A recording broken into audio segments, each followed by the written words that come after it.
Any children that want to be in children's church, they're heading out the door now. I'll give them the time to head out.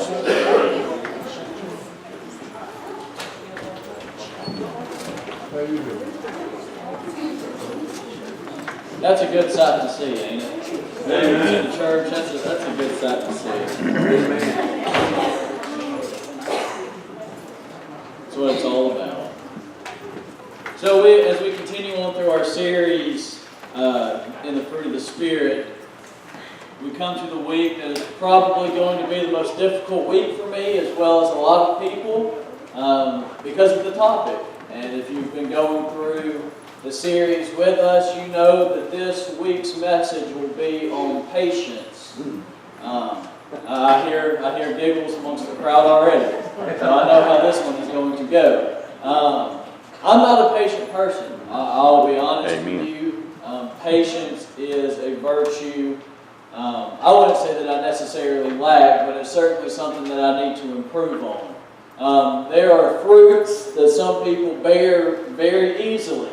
Some people are very patient people, and this is a fruit that they bear easily. Some can give love very easily. Others, it takes some working on, and patience is certainly one that I have to work on.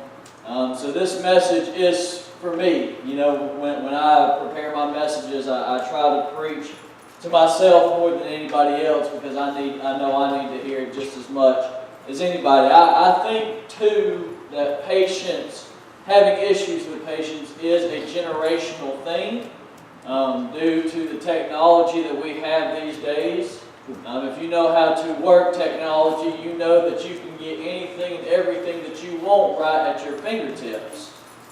You can go online and you can order something, and then you get upset when it doesn't arrive in 3-day shipping because you don't want to wait any longer. This is an issue because it's something that God tells us that we have to be patient. And why do we have to be patient? Is because we have to come to the realization that God doesn't work on our timetable. God works on His own time. And that's not to say that He is not aware of our timetable, but He sees the grander picture. So when we are praying for something and we think that we need it at this such time and we don't get it, it's not that God may not deliver. It may be the case that God is waiting to give that to you when it is absolutely an absolute necessity, because He knows when you need it. We do not. We may think we do, but He knows better. So He tells us that we have to be patient. We have to wait on the Lord. And as I did my studying this week, the way that I prepare for those that want to know is I'll go with a topic, and when we're going through a series, it's easy because I know my next topic for the following week. But I'll pick a topic and then I'll find scripture that relates to said topic. And I found this piece of scripture that I have not studied before, and I haven't really looked through, but as I read it, I was like, this is something that I believe needs to be said in this generation, because what was being experienced thousands of years ago is still happening today. So I want you to take your Bibles, if you will, to the book of Micah, a very small book near the end of the Old Testament. So if you flip to Matthew and you flip back a couple of chapters into the Old Testament, you will find this minor prophet, which is the book of Micah. It will be in chapter number 7. And when you find your place, I ask you, if you will, to stand for the reading of God's Word. And if you don't have your Bible, as always, it will be up on the screen. I have a couple of verses to read this morning, so it'll give you a chance to stretch your legs. And the Bible says in Micah chapter 7, verse number 1, "Woe is me, for I have become as when the summer fruit has been gathered, as when the grapes have been gleaned. There is no cluster to eat, no first ripe fig that my soul desires. The godly has perished from the earth, and there is no upright man or upright among mankind. They all lie in wait for blood, and each hunts the other with a net. Their hands are on what is evil to do it well. The prince and the judge ask for a bribe, and the great man, utters the evil desires of his soul. Thus they weave it together. The best of them is like a briar, and the most upright of them a thorn hedge. The day of your watchman, of your punishment has come. Now their confusion is at hand. Put no trust in a neighbor. Have no confidence in a friend. Guard the doors of your mouth from her who lies in your arms. For the sons treat their fathers with contempt. Their daughters rise up against their mother, their daughter-in-law against her mother-in-law. A man's enemies are the men of his own house. But as for me, I will look to the Lord. I will wait for the God of my salvation. My God will hear me. Father God, I thank you that you do hear us. I thank you, Lord, that when we call out, it's not in vain, but your ears are in tune with what we have to say, and I thank you for that. Father God, I pray, Lord, that everyone here, Lord, including myself, that you would help us with patience, that you would help us to wait on you in all things. Father God, I thank you for the Spirit that we have felt, and I ask, Lord, that it would continue to flow down each and every aisle, down each and every pew. For it's in your Son's name I do pray. It's in your Son's name I pray. Amen. You may be seated. This world is in a terrible state right now. You turn on the news and there's no good news to be found. And if there is something good, it's very minute, because they'll have to skip to the next breaking story of something bad happening. Now this passage in the book of Micah is about the nation of Israel, but particularly the kingdom of Judah. This is about Judah. Judah has abandoned God. Now that's something to note here, because God never abandons us. And this isn't my message, but this is something that I want to make note of. God does not abandon us. When we don't feel God's presence, it's because we have abandoned Him. Amen.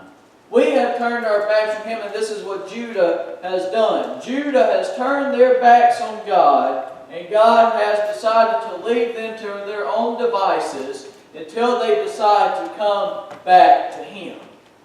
God is right where they left Him. He hasn't moved.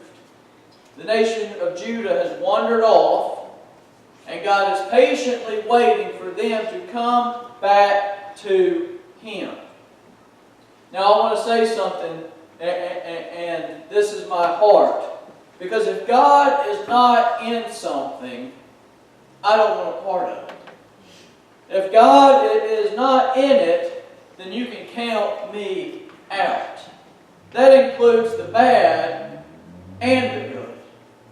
There are a lot of good, moral, upright people that have no blessings from God because God is not in it.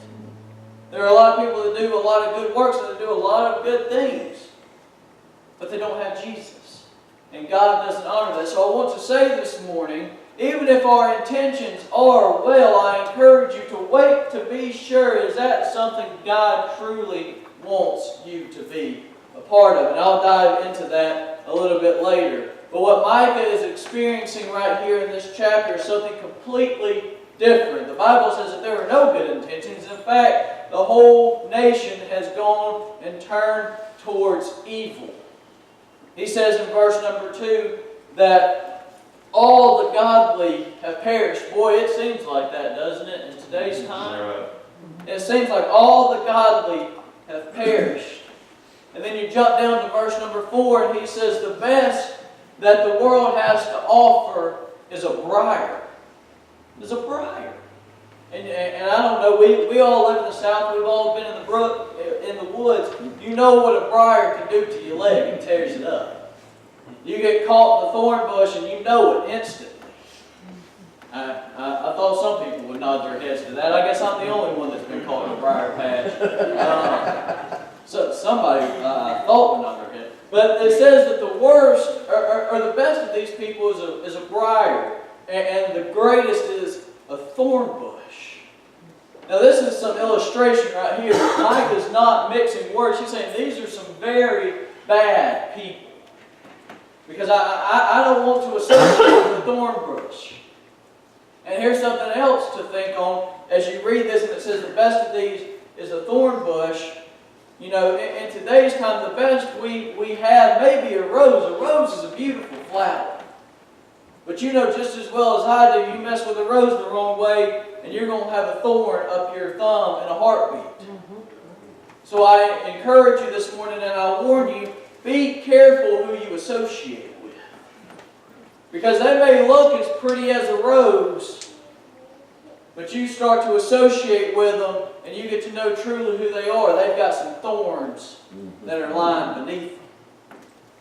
But even here, Micah is saying that the best isn't a rose, it's just a straight thorn bush. So all these godly men have perished. And the evil has taken over. And you read this, and it's daughters turning on their mothers and sons turning on their fathers. And I think that's today's times. The household is turned wrong side up. You see in almost every instant that the court system now finds no ways with the parents, that even teachers take the side of the child, and the parent is at the mercy of the child. Have you seen this? You know, used to, the teacher would back the parent. Nowadays, that don't happen. Nope. Nowadays, it doesn't happen, and the child is running the household. That's what the Bible is saying here. The daughters have turned on their mothers, the sons have turned on their fathers, and the man's enemy is in his own house. So they're saying even the individual homes are in a mess. They're in a mess. They're in disarray. And Micah's watching all of this. You know what Micah is in verse number, what number is it? I think it's verse number 4. Verse number 4 says, "The day of your watchman has come." Micah's a watchman. So he sits and he watches. That's what he does. He's on the wall and he watches and he looks over the nation and he stands guard in case another nation is coming to attack. That's what he does. He's a watchman. So he is seeing all of this happen. He's looking out over the nation of Judah and he sees this evil. He sees the desires of these men's heart. And I think his heart's breaking. Because though he said all the godly have perished, he's a godly man. That's why Micah is writing this book, obviously. So there are, I'm sure, some godly men left, but they've gone silent. They've gone quiet. You can't find them. Isn't that like today? You turn on the news, you turn on the world, and you watch. No other people group have any problem sharing their opinion. They don't. And they could care less whose toes they step on, who they offend, and they're going to let you know about it. But the Christian voice is becoming silenced. It's becoming censored. It's becoming harder and harder to find programming, news or not, that involves some sort of Christian value. So this world, the Bible says that we're supposed to be a light in this world. This light is growing dim. It's growing dim. And this world is slowly creeping in with darkness. But that's not something that we should be caught off guard by. The Bible says that it's going to get a whole lot worse before it gets better. There are signs of the coming of the age, and I'm not going to stand here and tell you that the coming of the age is in the next 10 to 15 years. I don't know. Nobody does. But you watch and you can see, and I think we're getting close. Amen. We're closer than we've ever been before. It may not happen in my lifetime. It may not happen in your lifetime. It may happen today. I don't know. But this world is getting dark. And Micah's watching all of this. He sees all of this. And I think what's happening here, this is Denver imagining what's going on at that time. I think Micah's writing this passage as he sits in his watchtower and looks out. And he sees and he's written all these things that these evil people have done. But then he comes down to verse number 7. And he's looking out and he ponders. Well, I don't want to be a part of that. I don't want to associate with them. So he pens this, and Josh would love this, because if you remember a couple of months back, Josh preached this message out of Joshua, not Micah, but this message. He pens this, Micah pens this, but as for me. What a powerful statement that is. I mean, can you grasp that and wrap that in your mind, the power behind that statement?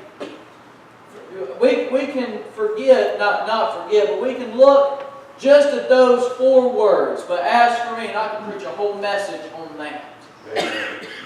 Because what Micah is saying here is a term.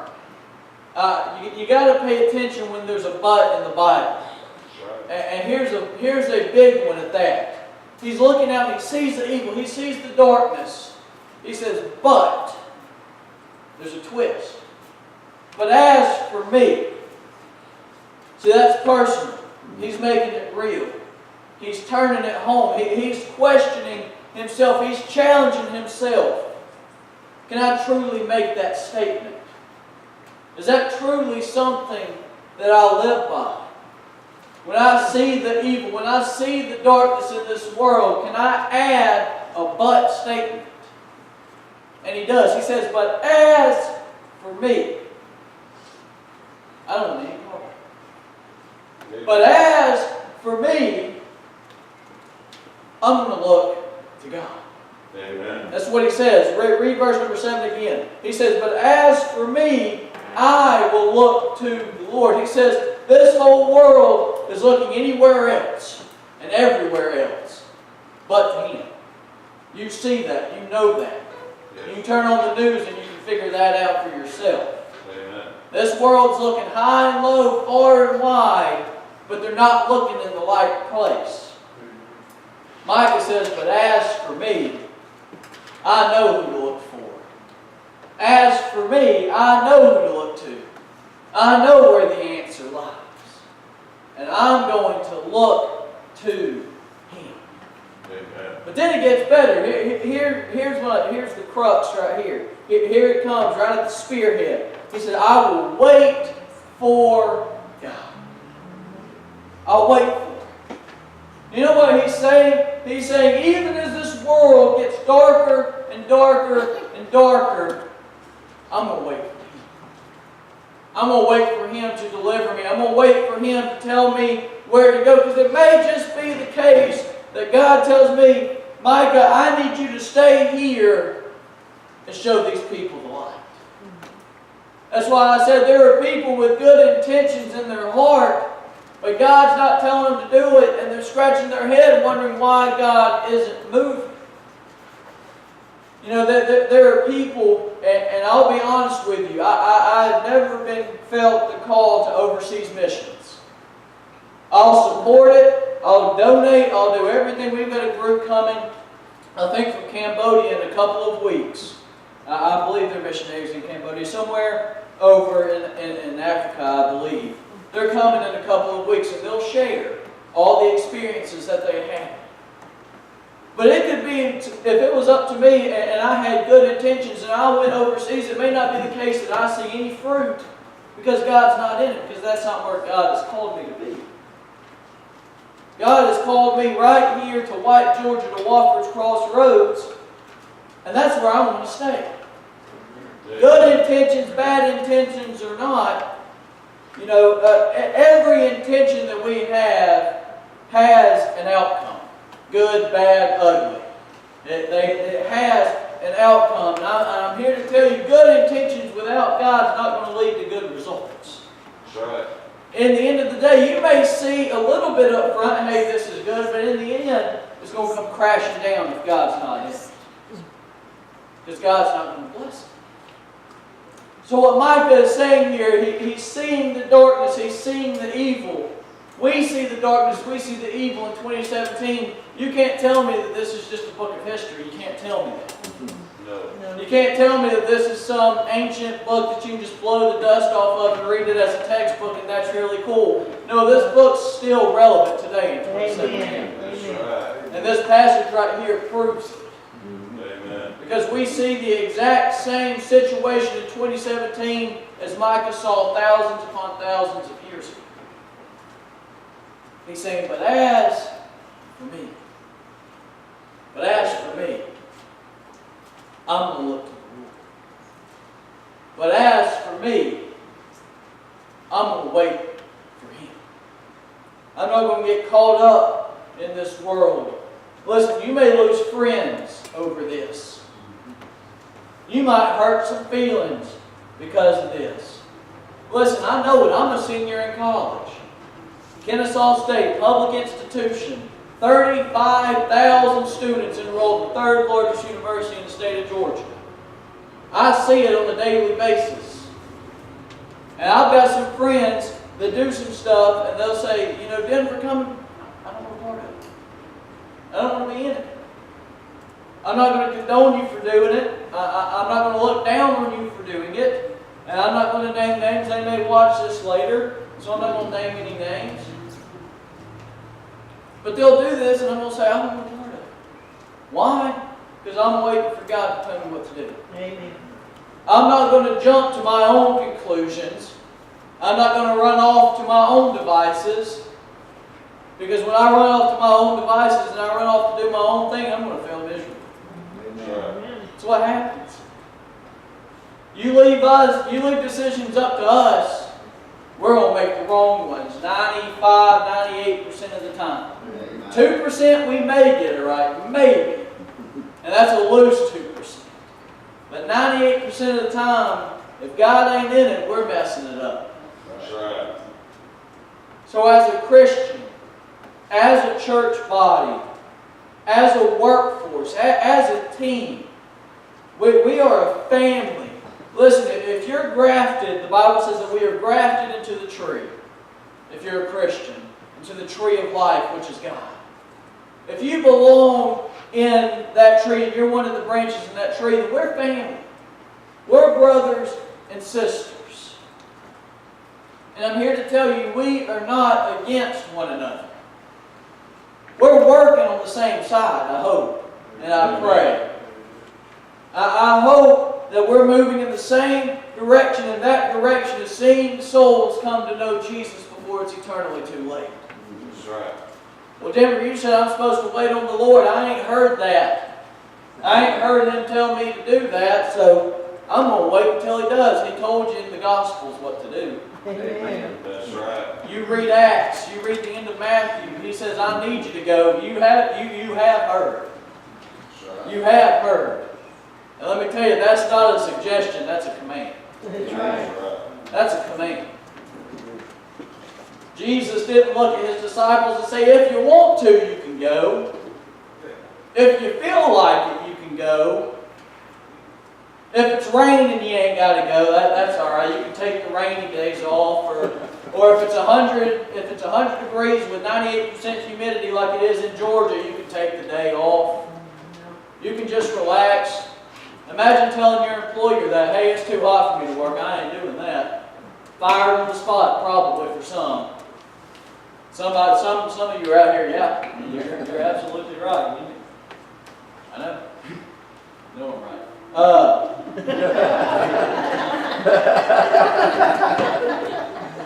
But anyway, moving on.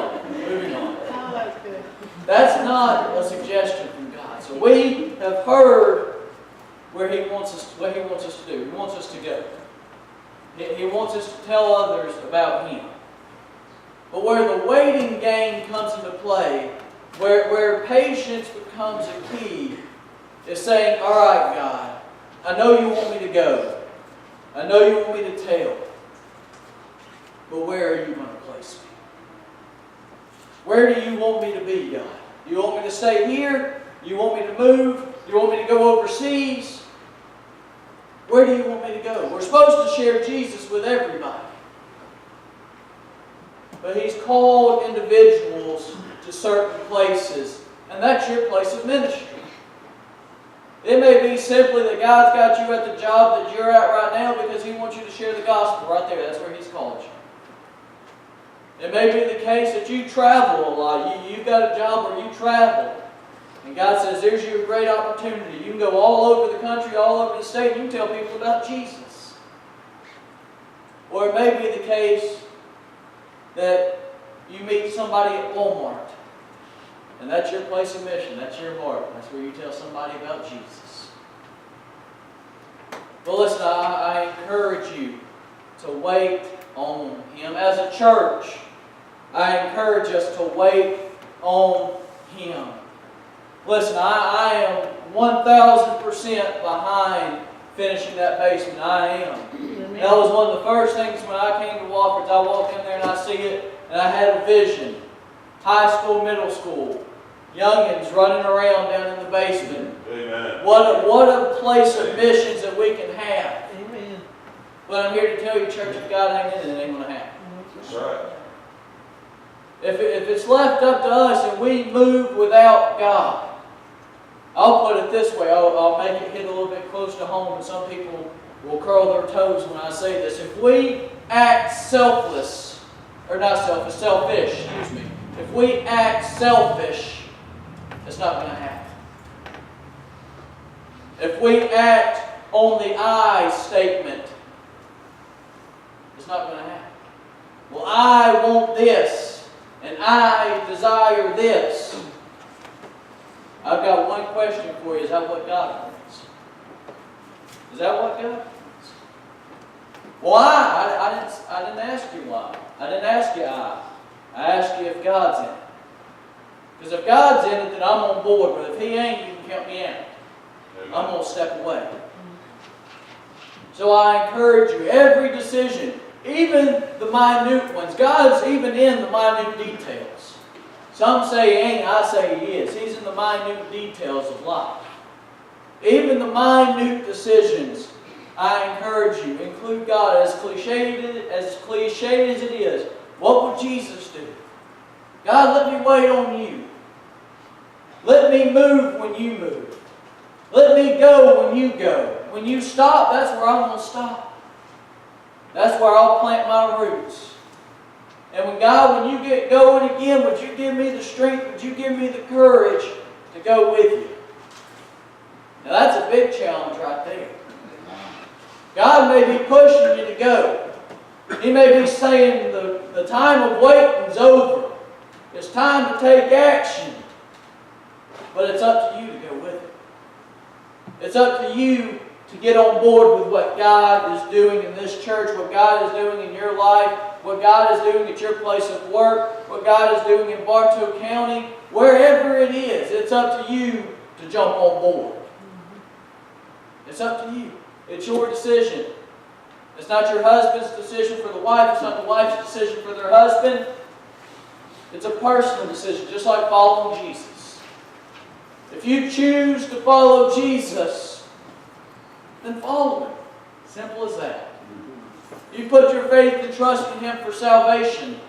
You put your faith and trust in Him, and all of eternity is at stake. Do you realize that? Do you realize that's the kind of faith that Christians have, that we have? We have put our faith and our hope in Jesus Christ, that when we die, we've got a home in heaven waiting for Him. But when God tells us, I need you to move one county over and I need you to tell somebody about Jesus, we get our hands tied behind our backs. And we make excuses upon excuses upon excuses as to why we can't. I encourage you, number one, wait on Him. And number two, when He tells you to go, I encourage you to go. If that means leaving Wofford because your heart is elsewhere, I wish you the best. I'll be your best friend, and I hope and pray that God blesses your ministry. You will not hurt my feelings if you leave Wofford to go somewhere where God has called you to be. You're not going to hurt my feelings. Because that's what God wants. Mm-hmm. But if you up and leave for any other reason other than God has called you, then you're not waiting on Him. Amen. You're acting out of selfishness. You're acting out of the I. You're acting out of the I want this. This is something that I think I need. You know, we got a lot of needs that ain't really needs. They're a bunch of wants. You know? So I encourage you, you see this darkness. You see the clouds rolling in. And you see this world getting dim. Can I encourage you that if God is telling you to wait, God's telling you to be patient, to stay the course. That as the clouds roll in, that you stand your ground. As things look grim, as things look dark, you dig your feet in and you hang on tight. The last thing that we need to do as Christians is to see the clouds roll in of evil and for us to run. That's the last thing that we need to do. That's right. Listen, the darkness is invading, and it's us to go at it with light and push it back. It's up to us, church.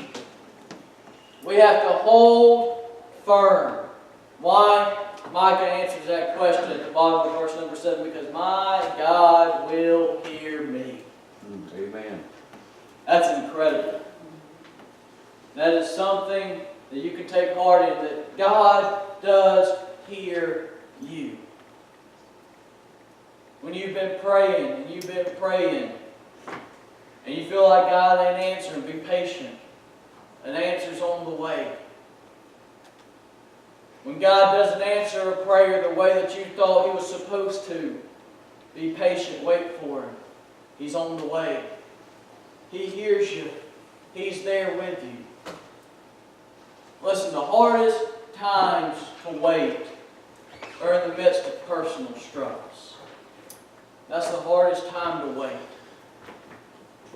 So if you're in a personal battle and you feel like just turning and running, can I encourage you to wait? Wait on God. Let Him move. Let Him work. We see the darkness, we see the evil, but it's up to us, as Micah did, to make that personal decision. But as for me, can you say that this morning? As you look out and you see the darkness rolling in, you see the evil that's taking over, will you be one that makes a stand and say, but as for me, I'm going to look to God. He's the one that's got all the answers. This world has nothing to offer me. You can take this world, give me Jesus, I'm fine. I'll be A-okay. If I spend the rest of my years in a cardboard box under a bridge, I'm fine. I got Jesus. That's all I need. Amen. Do you have the courage to wait? Sometimes it takes more courage to wait than it does to move. Do you have the courage to wait for God to give you an answer? Don't rush off on your own. Don't run off to your own devices thinking that God's in it. Listen, I'll tell one story and then I'll close. There was a man I heard one time that believed that he was called to the ministry. And he preached for several years. And then one Sunday morning he stood up before his congregation and said, I got to be honest with you. I rushed God's time and God's not in this. I don't think He's called me to the ministry. And right then